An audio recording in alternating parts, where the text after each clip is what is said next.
Yo, Sanjuche here, people. What's going on? So, Boruto Manga Chapter 34 has finally dropped. Of course, dropped a day or so earlier than I expected, but it is what it is. I kind of apologize. My background might be noisy. I don't know. Just people playing FIFA, people playing cricket outside, all that.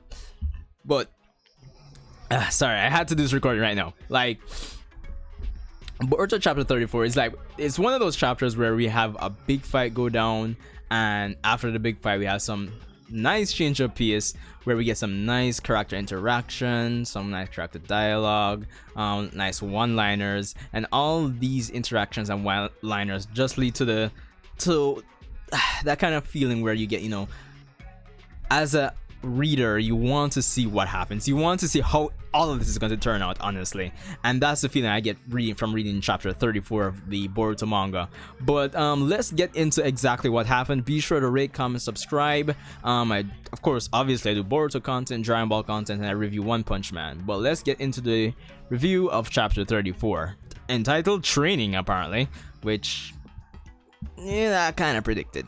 But anyway, so chapter 34 obviously picks up off of the end of the fight between Naruto and Delta. Now, as I said, my initial impressions of this chapter is one of those chapters where, you know, it's a change of pace from all the fighting. Things have slowed down, characters are kind of taking a moment to breathe and all of that, and it's to the point where the dialogue and just the exposition by characters in the chapter makes us, the viewers, really interested into seeing where the story is going to go, honestly, and how things are going to take place, and especially considering that we know what's going to happen with Kawaki in the future, to a degree, you know, on a surface level, that, you know, he seemingly betrays Naruto and company, that it makes it all the more interesting based on what, you know, little developments are happening in this chapter.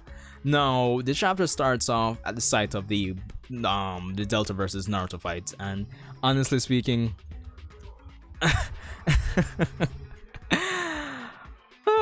like, the fun doesn't end with these cyborgs, or androids as I call them, because we soon find out that her body self-destructs, and the drone that was attached to her goes back to Kara headquarters, or what we believe is the headquarters.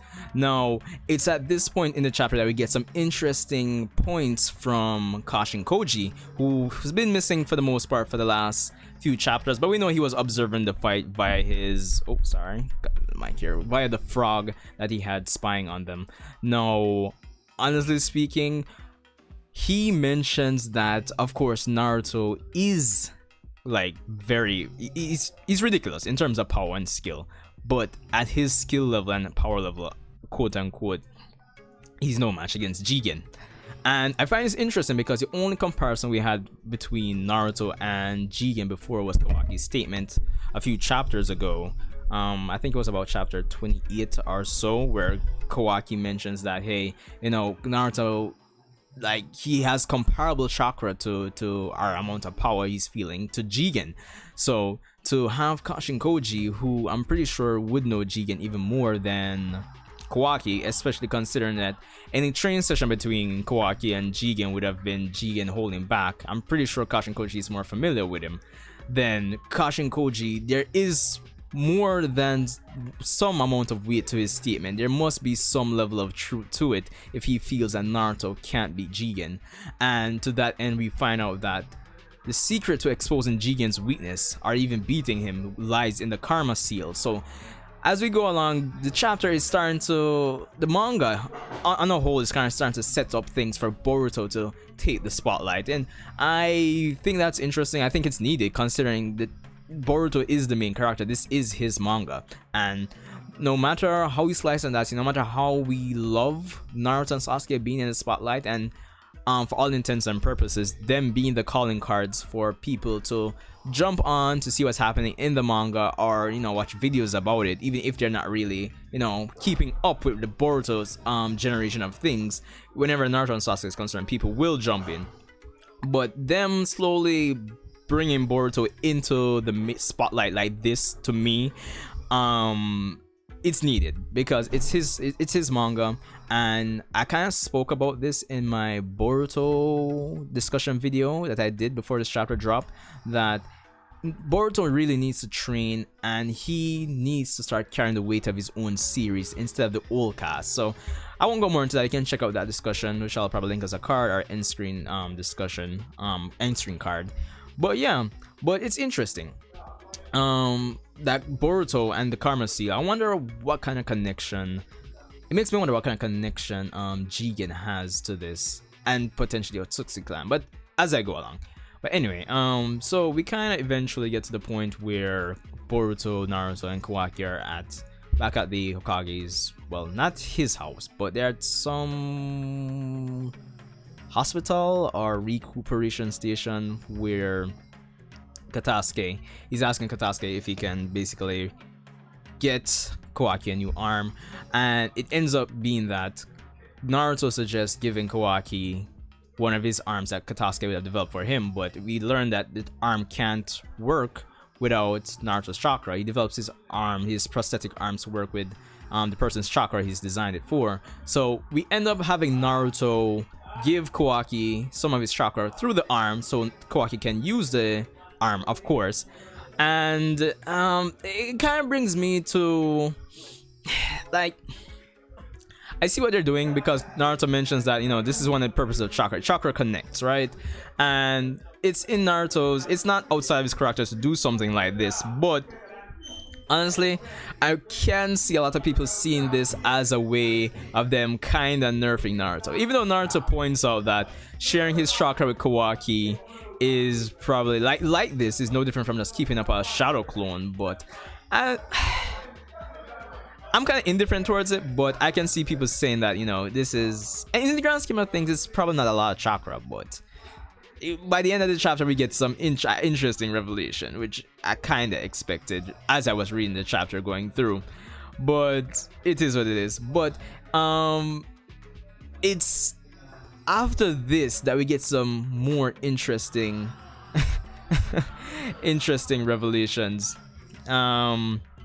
We get to see that Delta is actually still alive, and apparently she has 2 more bodies. So it leads me to theorize that the drone that was there on her back that was watching and she was used to help her in the fight probably has some link to her consciousness, probably, and she can simply just transfer consciousness. And honestly, that kind of makes these Kara members very, very dangerous, honestly, if they can keep coming back like this. I'm kind of worried to see how Konoha is going to survive at this rate. But it's at this point that the chapter goes on to introduce some more Kara members. One we find out whose name is Boro, and based on what we are learning this chapter, when Delta can't handle situations like this, apparently Boro or this next Kara member that we see, we don't get his name though, they're the ones that seemingly will be going after Naruto and Kawaki and Boruto after this.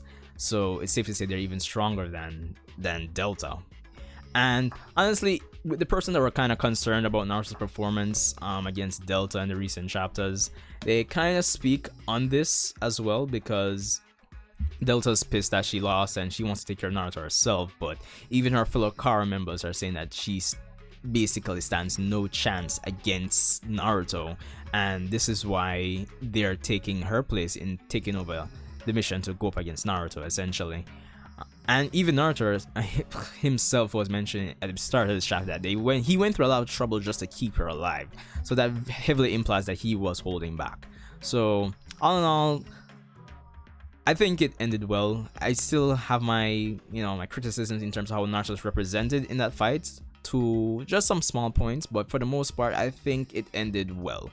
Now Delta mentions to Jigen that, you know, there's one more person with a karma seal, and that's Naruto's son. Now this is interesting because I honestly felt that all members of Kara had a karma mark, but apparently it's just Jigen and Kawaki, and now with the newest edition, Boruto. And it's interesting because immediately Jigen deduces that Momoshiki must have left his mark on Boruto before he died, and he goes on to mention my vessel. Now during the training between Boruto and Kawaki, we did see Momoshiki kind of come out for a bit, so it makes me wonder, does And even the way that Jigen speaks up about Momoshiki, I'm wondering if Jigen has some connection to the Otsutsuki clan, or what is the case. And me asking all of this kind of points out just shows you that, hey, you know, this is the thing. This is a chapter that makes you want to know what happens after this. How is everything going to go down? And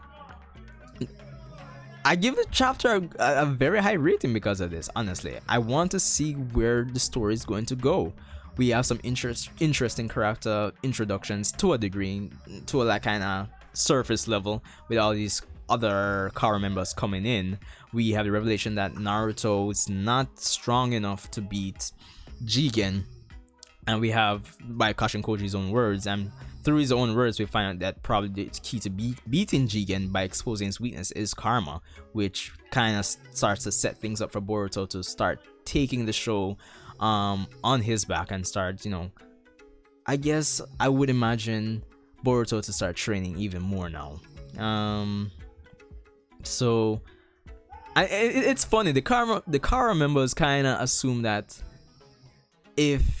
because they thought that Naruto was the one that had the karma seal when then Delta reveals it to them, but if not Naruto, they thought it might be Sasuke. So it's interesting that they know about Sasuke as well, but he's well renowned, so that's, I guess, no surprise.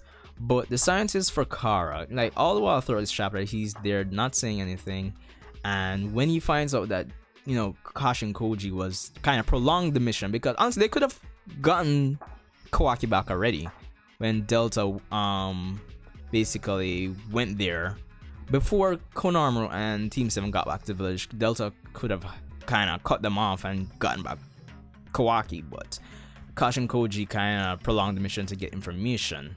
And, you know, Jigen kind of says like, information, huh?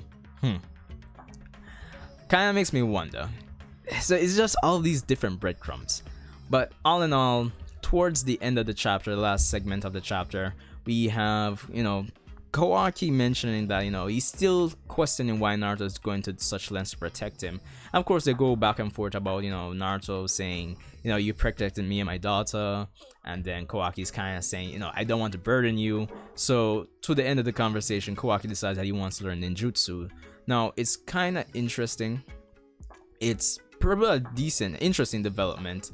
Well, it's a good development that Kawaki wants to learn ninjutsu, because, as I said, taking into consideration, we know how, based on what we saw in the flash forward of the destroyed village and Boruto versus Kawaki, this is just another layer of things to take into consideration for the setup for Kawaki's initial or eventual betrayal, or what we can imagine being the betrayal. It's gonna hurt that much more. So yeah, so it's interesting. And of course, Naruto saying that Kawaki reminds him of him in the old days is obviously a nod back to the days when, you know, the Akatsuki were after Naruto and all these things. And it's throughout this chapter we even see Kawaki interacting with Boruto and his friends, you know, getting the Shinobi, what was the name of that card game that they have where they collect cards of, you know, characters throughout the Naruto universe and all of that.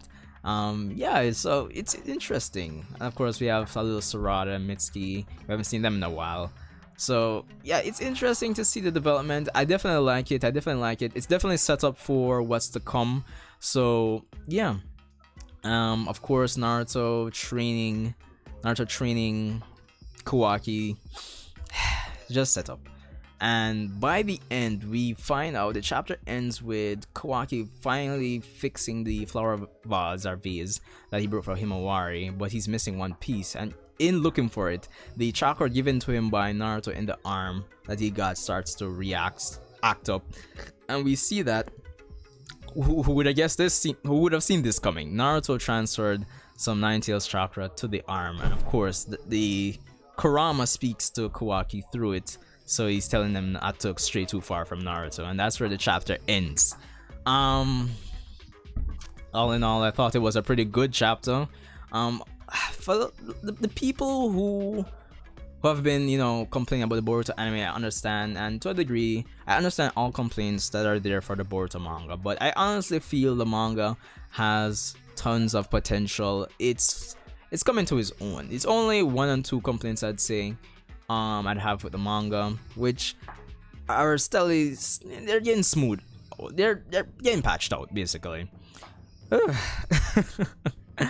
all in all, I thought it was a great chapter. As I said, awesome setup for what's to come with Kawaki, deepening his relationship with Naruto. Of course, the revelation about how Naruto stacks up against Jigen, the whole setup from Boruto himself to take center stage, take the series into his own hands, and for us to become more invested in Boruto as a character. There's that to consider as well. There's a lot of setup, in a subtle way for this chapter. I hope you guys enjoyed this review for Boruto chapter 34. I definitely enjoyed it. Let me know what you guys thought about the chapter if you've read it. And yeah, rate, comment, subscribe. I still have the Dragon Ball Super chapter to read and review, of course, so look out for that. But yeah, Sanju Uchiha, let me know what you thought about the chapter, and I'll see you guys in the next one.